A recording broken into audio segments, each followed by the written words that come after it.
प्रश्न तुमचे, उत्तर आमचे. अचूक, निर्भीड आणि सडेतोड. लोकशाहीचा खरा मंत्र म्हणजेच न्यूज लोक.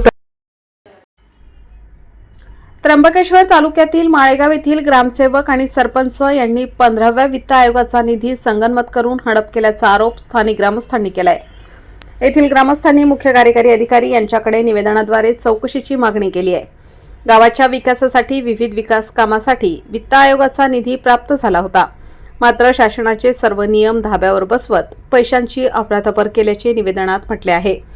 सदर ग्रामसेवक महाशयांनी याआधी शासकीय निधीत 4 लाख रुपयांचा भ्रष्टाचार केल्याने त्यांची शासकीय स्तरावर रिकव्हरी सुरू असताना पुन्हा 14 लाख रुपये विकास कामे न करता हडप केल्याचा आरोप येथील ग्रामस्थांनी केलाय. गावात गटार नसल्याने पाणी थेट रस्त्यावरून वाहते, तर अनेक विकास कामे अपूर्ण अवस्थेत आहेत. गावात सर्रास दारूची विक्री होत असल्याने अनेक तरुण दारूच्या आहारी गेलेत. परिणामी अनेक संसार उघड्यावर पडण्याची वेळ आली आहे. यामुळे या सर्व प्रकाराची चौकशी व्हावी अशी मागणी स्थानिक ग्रामस्थांनी केली आहे. व्हिडिओ जर्नलिस्ट हितेश दाभाडेसह सना शेख, माळेगाव, त्र्यंबक. दादा आपलं नाव काय? नमस्कार, माझं नाव मनोज मगर. मी नाशिकला राहतो, कॉलेजला वगैरे. तर मी आता दिवाळी निमित्त आलो होतो. तर याबद्दल मला कुठली कल्पना नाही, पण मी गावच्या एकंदरीत विकास कामाबद्दल बोलायचं झालं तर अनेक वर्षापासून वेगवेगळ्या माध्यमातून वेगवेगळ्या बॉड्या या ठिकाणी निवडून दिल्या जातात. पण बॉडीमध्ये सुशिक्षित वर्ग फार कमी असल्यामुळे किंवा तरुण पिढीला नेतृत्व फार कमी दिल्यामुळे विकास कामाकडे लक्ष बारकाईने दिले जात नाही किंवा कोणतंही काम करायला गेलं तर त्याच्यातून मला काय बेनिफिट भेटतोय किंवा मला काय फायदा होईल याच दृष्टीने केलं जातंय. आता हा जो आपल्याला रस्ता दिसतोय याच्या खाली बी सेम रस्ता होता. तर आम्ही हा रस्ता ज्यावेळी दुरुस्तीचं काम चालू होतं तेव्हा आम्ही त्यांना सांगितलं होतं हा रस्ता पूर्ण तुम्ही उकळून घ्या, काढून घ्या, कारण याची उंचीवरती येत चाललेली आहे. आणि जी ही लाईन दिसते या खाली आपली पाईपलाईन गेलेली आहे पाण्याची, तर ती आम्ही ह्या रस्त्याच्या खालून टाकायला लावली होती. तर पण मग त्यांना जेणेकरून खर्च वाढू नये म्हणून त्याने नुसते सारव यावरती करून दिली.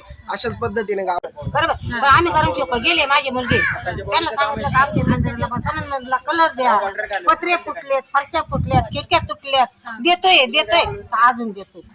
अच्छा, हे तुम्ही कधी सांगितलं होतं? आता त्याला कमीत कमी महापौरस रोजच्या रोज आहे. आता 3 महिने झाले गरम शोक काही येईल नाही.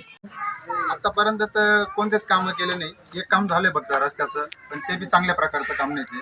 आणि काम करू फक्त असं गावाला आश्वासन देतात, पण सध्या तर गावामध्ये त्यांचं एक सुद्धा काम दिसून नाही राहिलं. गावात रस्ते नाही, गावात घुसायला रस्ते नाही, हा सर्वात मोठा मुद्दा आहे. गावात घुसतानीच खड्डे लागतात. खड्ड्यात गावात खड्डे काय समजायला मार्ग नाही. आणि त्याच्यात कोणीच त्याची चांगल्या प्रकारे दखल बी घेत नाही की गाव सुधारायला पाहिजे, गावात नवीन योजना आणायला पाहिजे. सर्व करू असेच म्हणतात, पण ते सगळं असंच चाललंय सध्या. आपल्या गावामध्ये दादा ग्रामसभाची ती वेळोवेळी होते का? नाही, ग्रामसभा वेळोवेळी नाही होत. ग्रामसेवक उपलब्ध राहते नाही, फक्त आणि मंगळवार आणि शुक्रवार या 2च दिवस ग्रामपंचायत उघडलेली असते. बाकी 15 वित्त आयोगाचा जो निधी आहे तो सर्व ग्रामसेवक सरपंच काय असं नसेल त्यांनी तो कुठल्याही प्रकारचं काम न दाखवता त्यांनी हडप केलेला आहे. याची सकल चौकशी करण्याची मागणी केलेली आहे आम्ही. जिल्हा प्रशासन सीओ को मागणी केलेली आहे. त्या प्रकरणामध्ये सीओ याची सकल चौकशी करून आम्ही संबंधित यांच्यावर कारवाई करण्याची मागणी केलेली आहे. तसेच त्यांना निलंबित करण्याची मागणी केलेली आहे.